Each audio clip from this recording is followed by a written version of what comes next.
January 7, Grace Denied and Supplied.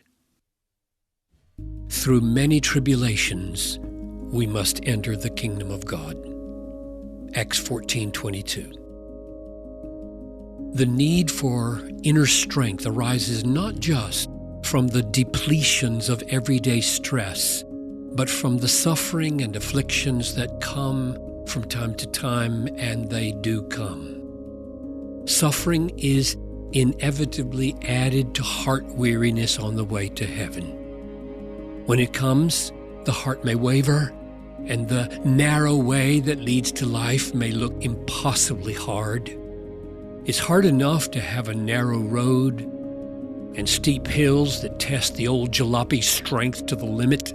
But what shall we do when the car breaks down?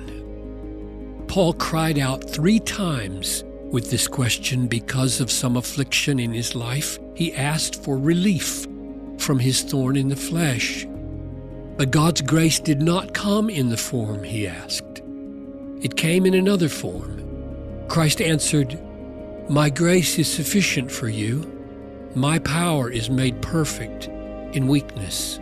2 Corinthians 12:9. Here we see grace given in the form of Christ's sustaining power in unrelieved affliction.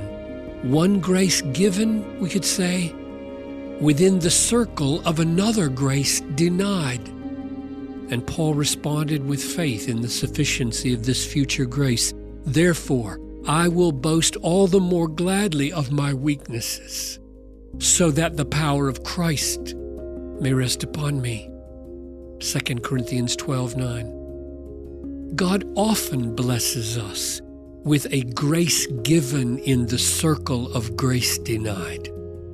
For example, on a beastly hot day in July, the water pump on our car stopped working, and 20 miles from any town, we were stranded on the interstate in Tennessee.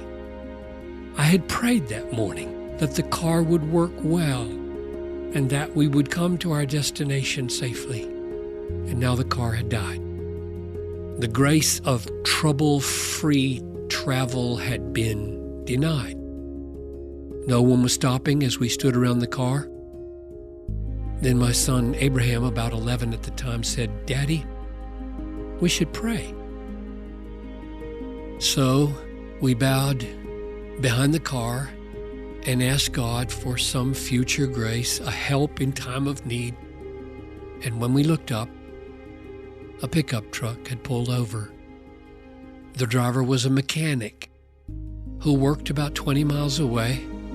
He said he would be willing to go to get the parts and come back and fix the car. I rode with him to town and was able to share the gospel with him. We were on our way in about 5 hours. Now, the remarkable thing about that answer to our prayer is that it came inside the circle of a prayer denied. We asked for a trouble-free trip. God gave us trouble. But in the midst of a grace denied, we got a grace supplied. And I am learning to trust God's wisdom in giving the grace that is best for me and for unbelieving mechanics and for the watching faith of 11-year-old boys.